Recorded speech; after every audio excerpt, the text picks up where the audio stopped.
आज हम बात करने वाले हैं दोस्तों बृहस्पति के चंद्रमा यूरोपा के बारे में। वहाँ पर रिसर्च में काफ़ी सारी चीज़ें पता चली हैं, तो उसके बारे में बात करेंगे। लेकिन आगे बढ़ने से पहले अगर आपने चैनल को सब्सक्राइब नहीं किया तो प्लीज़ सब्सक्राइब कीजिए, इससे मुझे थोड़ी सपोर्ट मिलेगी। सबसे पहले आपको दोस्तों पता ही होगा कि बृहस्पति अपने आप में बहुत बड़ा ग्रह है, तो उसका जो ये उपग्रह है यूरोपा, ये भी काफ़ी बड़ा है। रिसर्च से पता चला था कि जो यूरोपा है वो एक दिन में 10 लाख मनुष्यों को सांस लेने के लिए पर्याप्त ऑक्सीजन को उत्पन्न करता है। वैसे मैं आपको बता दूं कि बृहस्पति के पहले 79 चंद्रमा थे, उसके बाद 80, फिर 83, अब जाकर इसके 95 तक बता रहे हैं हो गए हैं। तो वो जैसे जैसे हमें मिलते जाते हैं और हम इंक्लूड करते जाते हैं। यूरोपा हर दिन 24 घंटे में 1000 टन ऑक्सीजन को उत्पन्न करता है। यूरोपा जुपिटर का एक ऐसा चंद्रमा है जिसे साइंटिस्ट कहते हैं कि ये अपने महत्वपूर्ण सिद्धांतों में पानी और ऑक्सीजन प्राप्त करने के कारण हमारे लिए खास महत्व रखता है। ये गैलीलियो के द्वारा 1610 में पहली बार देखा गया था। यूरोपा के ऊपर एक बहुत बड़ा पानी का ताल है जिसको साइंटिस्ट सब सरफेस ओशियन कहते हैं। ऑक्सीजन की मात्रा चंद्रमा के भूमिगत महासागर को प्रभावित कर सकती है, जिसमें माना जाता है कि इसमें पृथ्वी के सभी महासागरों की तुलना में 2 गुना पानी है। पृथ्वी के सभी महासागरों की तुलना में, यानी कितना पानी होगा। पृथ्वी के केस में हमें ये भी पता है कि जो जीवन की उत्पत्ति है वो आमतौर पर पानी में ही हुई होगी सर्वप्रथम। तो ऐसा भी माना जाता है कि यहाँ पर हो सकता है कि अगर जीवों की उत्पत्ति हो तो इसी पानी में हो, नीचे कहीं सबमर्ज्ड पानी में। पानी है तो यहाँ पर ऑक्सीजन भी है काफ़ी मात्रा में, और पानी है तो हाइड्रोजन भी है क्योंकि H2O है। तो दोनों चीज़ें यहाँ पर प्रचुर मात्रा में पाई जाती हैं। यूरोपा जो है वो बृहस्पति का छठा निकटतम चंद्रमा है और पृथ्वी के चंद्रमा से ये थोड़ा ही छोटा है। माना जाता है कि पृथ्वी की तरह यूरोपा में एक चट्टानी आवरण और लोहे का कोर है। यूरोपा हर सेकंड 26 पाउंड ऑक्सीजन का उत्पादन कर रहा है। पहले अनुमान लगाया था साइंटिस्टों ने कि इसका जो चंद्रमा है वो हर सेकंड 2000 पाउंड से अधिक ऑक्सीजन का उत्पादन कर सकता है, पर उतना नहीं कर रहा है। आप सोच रहे होंगे कि यहाँ पर फिर मनुष्य रह सकता है कि जब यहाँ पर पानी है और ऑक्सीजन भी मिल गया है? नहीं, ये तो बहुत ही खतरनाक भाई उपग्रह है, क्योंकि यूरोपा में जो विकिरण है, रेडिएशन है, वो बहुत ही तीव्र है।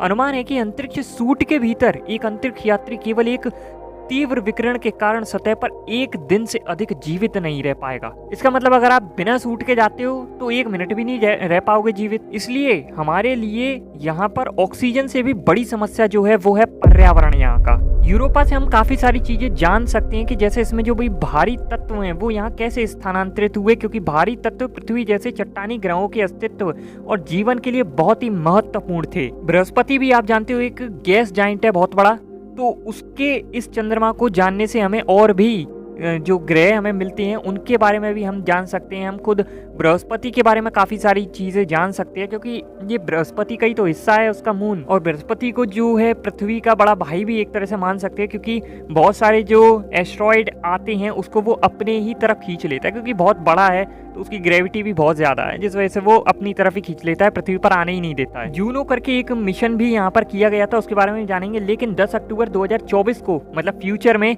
यूरोपा क्लिपर करके एक मिशन लॉन्च किया जाएगा। उससे जाना जाएगा कि यहाँ पर जो भी बर्फीला चंद्रमा है ये, इस पर स्थितियाँ हैं कि नहीं, हम लोग रह सकते हैं या नहीं रह सकते, या फिर जो भी और जानकारियाँ चाहिए उसके लिए ये मिशन लॉन्च किया जाएगा। एक तरह से यूरोपा जो है वो बर्फ का गोला है, परंतु इसके अंदर की तरफ जो है वो तरल पानी है। साइंटिस्ट को ऐसा लगता है कि यहाँ पर हो सकता है कि कुछ जो है जीव वगैरह हो पानी के, मतलब मछली वगैरह तो नहीं होगी, जो माइक्रो लेवल पर छोटे छोटे जीव होते हैं वो हो सकते हैं, ऐसा उनका मानना है। अन्य बर्फीले चंद्रमाओं की तुलना में यूरोपा की जो सतह है बहुत ही चिकनी है। इस चंद्रमा की जो सतह है वो अपेक्षाकृत नई है। क्यों? क्योंकि इस पर काफी सारे उल्का पिंडों की बारिशें होती रही है। जैसे कि मैंने बताया था कि जो बृहस्पति है वो पृथ्वी की ओर आने वाले अधिकतर उल्का पिंडों को अपनी ओर खींच लेता है, तो इन पर भी कुछ टपक पड़ते हैं, तो जिस वजह से इनकी सतह ऊपर से, मतलब जो गड्ढे वगैरह थे वो सब भर गए हैं और इस पर काफी सारे जो उल्का पिंड है वो गिरते रहते हैं, तो ऊपरी जो लेयर है वो नई हो गई है एक तरह से। वैज्ञानिकों का मानना था कि यूरोपा का बर्फ का गोला 10 से 15 मील मोटा है, जो 40 से 100 मील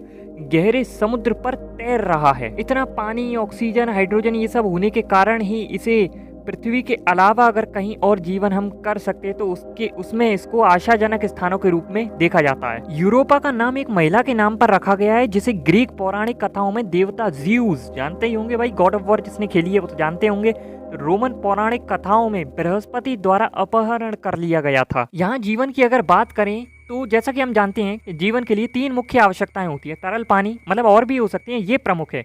एक तो तरल पानी है, कुछ रासायनिक तत्व है और एक ऊर्जा स्रोत है।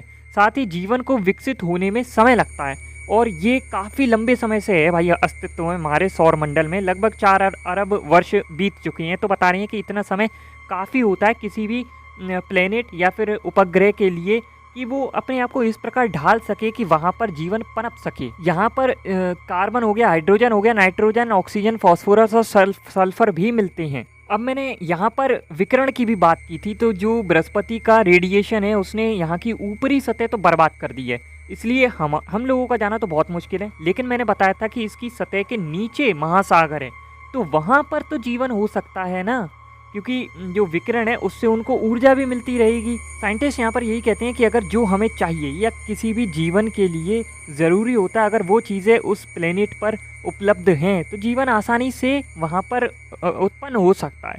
तो यहाँ पर भी हो सकता है, ऐसा कोई बड़ी बात नहीं है, लेकिन वो नीचे ही होगा सतह के और वो सूक्ष्म जीवों के रूप में ही होगा या फिर उससे थोड़ा सा और जटिल हो सकता है। लेकिन मुझे नहीं लगता कि भाई वहाँ पे मछलियाँ मिल जाएंगी आपको। मछलियाँ ज़्यादा जटिल हो गई हैं अब। जटिल मतलब उनका जो ढांचा है वो कॉम्प्लेक्स हो जाता है, मतलब समझ जाओ अब यार तुम लोग। यहाँ पर जो भी ऑक्सीजन या हाइड्रोजन आ रही है वो जल से आ रही है, तो किस प्रकार से आ रही है वो देखते हैं। यूरोपा के ऊपर के आइसी क्रस्ट को स्पेस में मौजूद हाई एनर्जी रेडिएशन जैसे कि चार्ज पार्टिकल और अल्ट्रावायलेट लाइट से प्रभावित होता है। वो जब ये रेडिएशन आइसी क्रस्ट के साथ टकराता है तो ये वाटर आइस मॉलिक्यूल में को तोड़ती है, जिसकी वजह से अलग अलग भागों में ये बट जाता है। जो क्या क्या है, एक तो हाइड्रोजन है और एक ऑक्सीजन है। अच्छा, ये जो प्रोसेस है इसको साइंटिस्ट रेडियोलाइसिस कहते हैं। इस प्रोसेस में high energy radiation water molecules को तोड़ती है और इससे हाइड्रोजन आयन H+ आयन और ऑक्सीजन आयन्स यानी O- आयन्स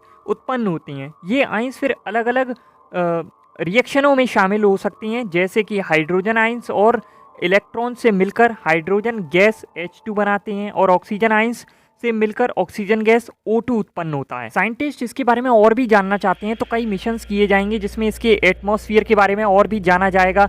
इसके मैग्नेटिक और ग्रेविटेशनल फील्ड को मैप करना होगा शामिल उसमें। इन मून्स के एनवायरनमेंट में रेडिएशन और प्लाज्मा को स्टडी करना होगा। सबमर्ज्ड ओशियन के पॉसिबल एक्सिस्टेंस और प्रॉपर्टीज को भी इन्वेस्टिगेट करना होगा। ये मिशन तो आई थिंक लॉन्च हो गया है, लेकिन 2030 तक वहाँ पहुंचेगा, जानकारी एकत्र करेगा, तो उसके बाद बताएगा, तो मतलब टाइम लगेगा काफी अधिक। एक जूनो मिशन था वो हो चुका था, तो उससे काफी सारी चीजें हमें पता चली है। एटमॉस्फेयर, मैग्नेटिक फील्ड के बारे में, इंटरनल स्ट्रक्चर के बारे में भी पता चला है। जल्दी दोस्तों स्पेस टूरिज्म भी शुरू होने वाला है। अगर आपको इसके बारे में जानना है तो ऊपर आई बटन में लिंक मिल जाएगा, वीडियो जाकर तुरंत से देखिएगा।